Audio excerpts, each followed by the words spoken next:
Welcome to the Beyond the Food Weight Loss Summit. Get to your optimal healthy weight with holistic strategies and systems. My name is Pamela Pedrick. I am the creator and the host of the summit, and I am a registered nurse and a certified health coach.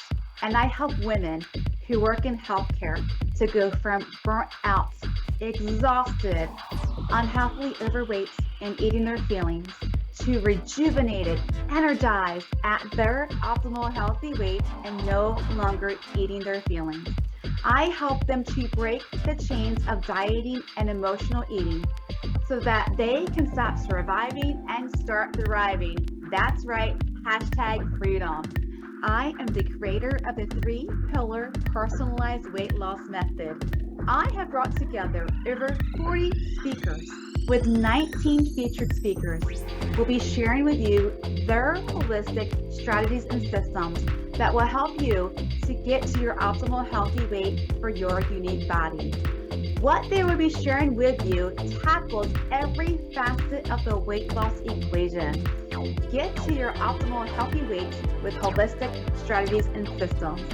This summit will help you to save time from doing things that don't work and won't work, time that you can be spending with your precious family and doing the things that you love, and to free you from the endless cycle of yo-yo dieting. So let's get to it. Welcome to another episode of the Beyond the Food Weight Loss Summit. Today's featured speaker is Dr. Iris Crawford, and she is a naturopathic physician who helps busy, burned out women nationwide to reclaim their health so they can tackle anything that life throws at them. She is the founder and CEO of NatureCure Wellness. She is the creator of the Empowered Women's Health Project, author of several books, and a leader in the field of women's hormonal health. And today we're going to talk about underlying causes for weight gain, as well as struggling to lose that weight with the causes that have nothing to do with diet and exercise. So we're going to dive a little bit deeper and truly go beyond the food and learning about what's causing excess unhealthy weight and making it a struggle for potentially you at this point in time. So welcome, Dr. Iris Crawford. So happy to have you here today. Thank you so much for the invitation. I'm really excited about this. This is a topic I'm very passionate about. So I'm curious, how did you come to do the work that you're presently doing? What's your journey been like for you? That's a great question. So, I had 15 years or so now ago, when I graduated from medical school, I was burned out.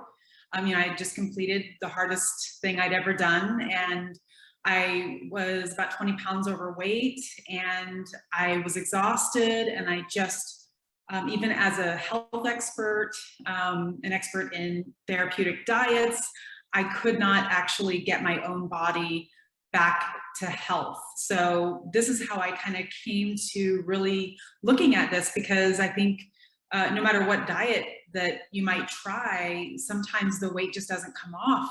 Yeah. And so I know that at this point in my career, a lot of women are dealing with this. So at that time, I was struggling with getting the weight off myself. And I just came to, the more women I was seeing in my practice even, and then over the years, I came to understand that there are some other things at play with women's health in particular that have nothing to do with what you're eating or how much you're exercising.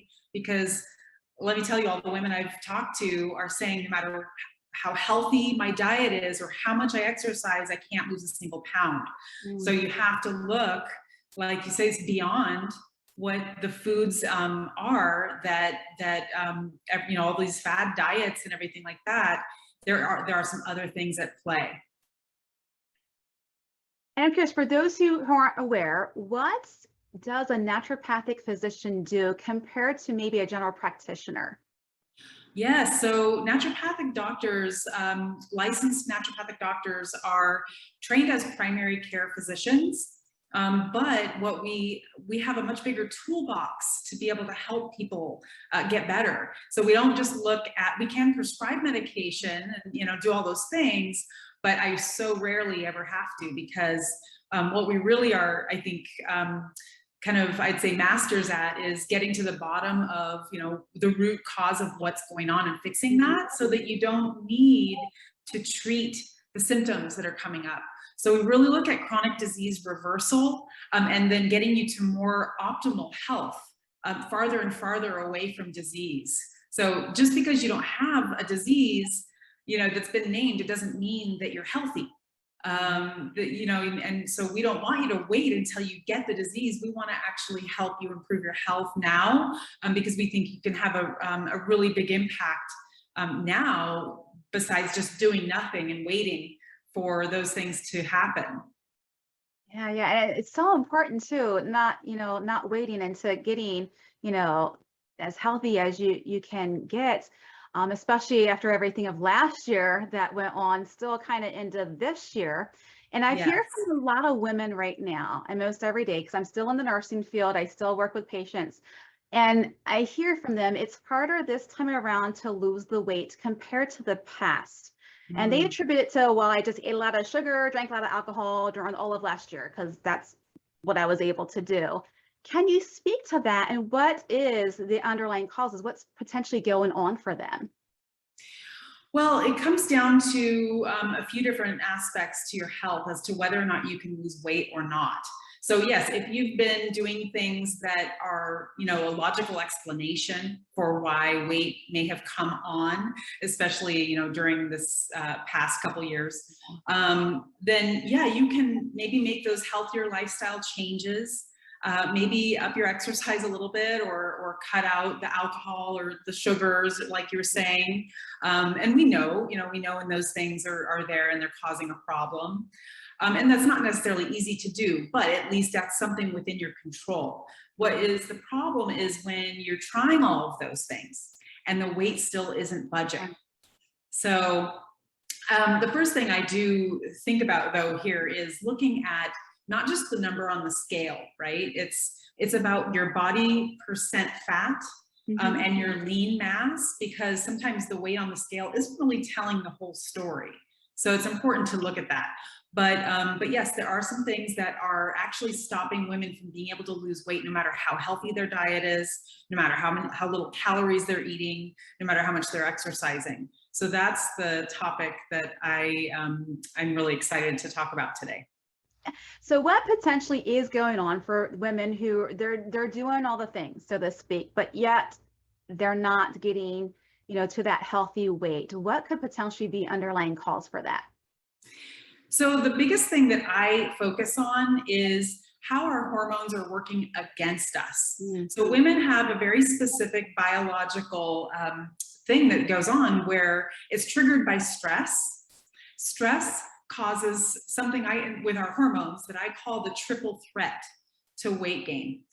And this triple threat is basically, you've got stress comes, you know, we experience stress every day, and it can be like traffic or deadlines or a pandemic or, you know, whatever it might be. It can be a single traumatic event or just chronic low grade everyday stress. And it causes our bodies to produce a bunch of cortisol. Now, that's not the thing that's unique to women, but what happens that is unique to women is what that cortisol then you know, causes in the body. So there's three things that it causes. First thing is it causes insulin resistance. So cortisol actually blocks insulin action. So when your insulin can't do its job, you actually get a little bit of elevated blood sugar. And it might not be noticeable. It might not be pre-diabetes or diabetes or anything like that, but it does, that little elevated blood sugar sends signals to the brain to make fat. And then the other thing is that cortisol blocks thyroid hormone activation. And thyroid hormone is responsible for your whole metabolic processes and how fast you're able to burn, you know, fat for fuel, or not even just fat, but your calories for fuel. So if cortisol is there in high amounts in response to stress, you're going to block thyroid hormone activation and kind of you could have symptoms of a hypothyroidism, even if you don't have a frank hypothyroid disease, and maybe your doctor even tested thyroid and it looked normal, but there still could be an issue going on there. And then the third thing is cortisol stops progesterone production, one of the two main female hormones. So you've got estrogen and progesterone. Cortisol and progesterone are on the same production pathway in the body. So when you aren't making enough, when you're making all that cortisol, you can't make enough progesterone. And when you don't make enough progesterone, it causes something called estrogen dominance. And estrogen dominance is something that can create, water retention. It definitely creates, food cravings or just weight gain in that regard. So that's a hormonal imbalance issue that I really look at addressing in women who are struggling to lose weight, no matter what they do. Now, there are some other things too that I look at. For example, toxins, our exposure to toxins in the world, and we're all toxic. There's nothing you can do about it. As far as having toxins in our body, we have to live with them. It's just the world we live in. The burden of those toxins, and we can do things to actually decrease the burden. And those toxins, they're hormone disruptors. So there's some of these toxins that we are exposed to every day in our environment, like cleaning supplies, beauty products, all of these things. There's some xenoestrogens in them, so they attach to hormone receptors, and they're hormone mimickers. And so that is something that really can disrupt things. So that's part of that picture as well. And then the last thing that I would say is really getting in the way is women who are dieting a lot. If they're reducing calories by too much, that will stop your metabolism from being able to function properly. So you have feast or famine. And if you go into that famine mode, you won't ever be able to get that calorie. If you're going down like 1,200 calorie diets, things like that, your metabolism will slow down, or I call it breaks. And then you can't actually get your metabolism working again if you're constantly eating too few calories. So hormones, metabolism, and toxins. Those are kind of the big kind of overarching areas that I look at. Yeah. And it's interesting how much cortisol affects all of that, especially with the stress of all last year and still into this year, because all women, most women just hear, well, I'm stressed. And I know cortisol plays a part, but that's interesting how you explained everything, the insulin resistance and all of that comes into play. And I'm curious because women ask this question, I have the belly, I've got the belly fat. I just can't lose the belly fat. What's the cause of that? Is there an underlying cause for just having that belly fat? Yeah, that is when a woman is in an insulin resistant state. And of course that stress hormone cortisol is one of the biggest factors there. There are some lifestyle things that can help create something called metabolic syndrome, right? So you've got high cholesterol, high blood sugar, maybe high blood pressure, and then the extra weight around the middle. That's metabolic syndrome. A lot of Americans are suffering with this. Yeah. And I think stress is really contributing to that in women. So when you have the high cortisol and the insulin resistance, it just triggers that fat production to happen around the middle. Why exactly? I don't know, but that is definitely when you see something like that, that there's a little insulin resistance going on, and stress is certainly contributing to that. Yeah, and I'm curious. So we're mentioning, cortisol and cortisol levels. How can women know if their cortisol is out of balance? Like how do we know if they have the hormone imbalance, whether it be cortisol or the thyroid or the estrogen, progesterone? I love this question because this is one thing that the reason why I'm so passionate about this is because almost every woman I talk to says, well, I went to my doctor and they said everything was normal. Well, you actually can test for these things, cortisol and the other hormones, but the mainstream kind of conventional way to test for those things is in blood. Mm-hmm. And unfortunately, blood cannot detect this until it's way down the road, years down the road, where you where it gets so bad that it can be seen there. So the most accurate way to test now is to test in saliva or urine. Those are the most accurate way to test for, especially cortisol. And even endocrinologists do know this, but endocrinologists and primary care MD medical doctors, they don't acknowledge this issue at all. They don't learn about it. They don't know about it. They maybe even some have said negative things to my patients and my clients in the past, saying, you know, because this is something that's called adrenal fatigue. And adrenal it's part of this whole syndrome that's happening, where stress causes this hormonal imbalance in women. And it's actually happening in all women. It just is a matter of degree. So testing, as far as how do you know, you could testing or even kind of a questionnaire just to see if that might be something that is at the root of what's going on. That's interesting that you're saying all women, there's a component of adrenal fatigue. So that brings me questions. Like, I'm curious, what would be the beginning stages of that? And, you know, or beginning couple stages, because I know the end result, you know, I've seen the end result, but how does that start? So the top 3 symptoms I would say that you might be experiencing if you have adrenal fatigue, like there's 4 stages of adrenal fatigue. So either stage, I'd say stage 2 is when you might start having symptoms. Okay. And these symptoms, I'd say that the top 3, there's many different symptoms involved with this, but the top 3 things I'll see is anxiety, sleep issues, and weight gain. And then later on, depression and low libido and all of these other things, you know, hair loss, you know, all these other kind of symptoms can come about. But at first you're going to see things like just maybe mild anxiety or insomnia or stubborn weight, you know, things like that. Wow, that's interesting, because I do hear some women who, you know, say, well, all of a sudden I'm anxious, I have this anxiety and I don't know where it's coming from. Thank you for pointing that out. It could potentially be, you know, these stages of adrenal fatigue. How does one know that they truly are? Is there like testing that's done to say, yes, you are in adrenal fatigue?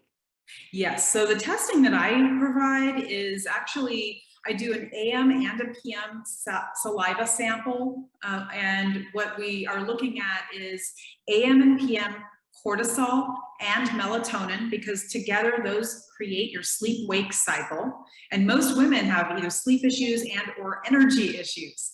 So low energy is something that many women are experiencing, and they can't get to the bottom of it.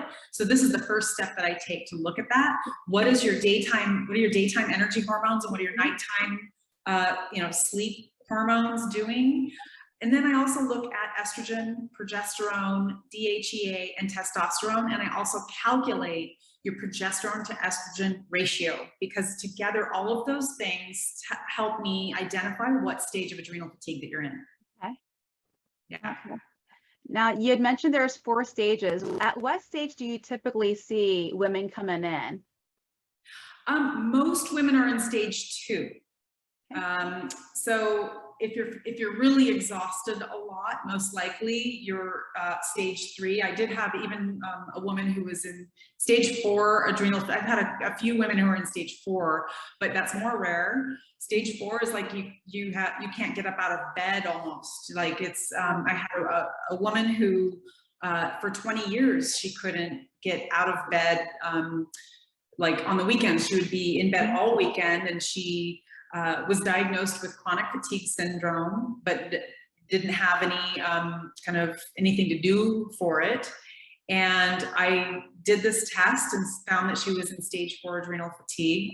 And within the first week, she had contacted me and said that she was transformed basically. She had to, you know, she kind of reinvented her life even.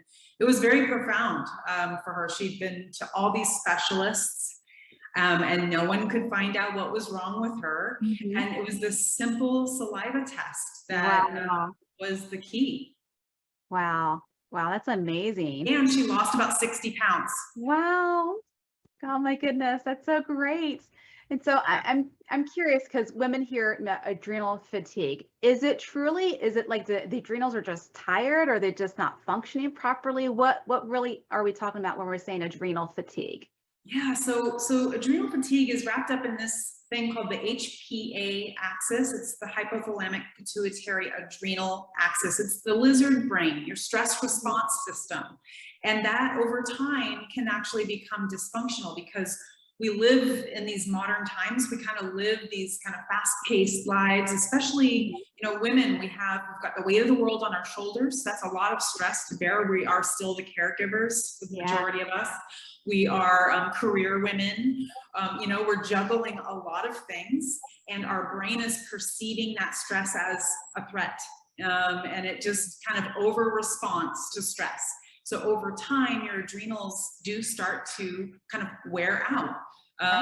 And so they become like that's why stage one of adrenal fatigue is you're overproducing cortisol. So if we were to test your hormones, and you're in stage one, your cortisol would be high out of range. Okay. And we wouldn't see a lot of other hormones that were low yet.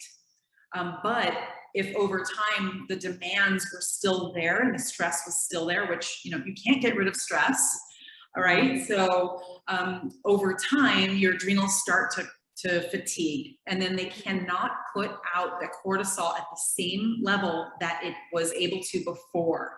And cortisol actually is a good hormone. It makes you feel safe. It makes you feel, it's like a cushion against stress. And so it allows you to run from the bear. And so when that goes low, suddenly you can't handle the stress of life anymore. You feel anxious. Some women will get social anxiety. Sometimes start using alcohol to help numb that. There's different things that can start happening because you don't have that cushion anymore.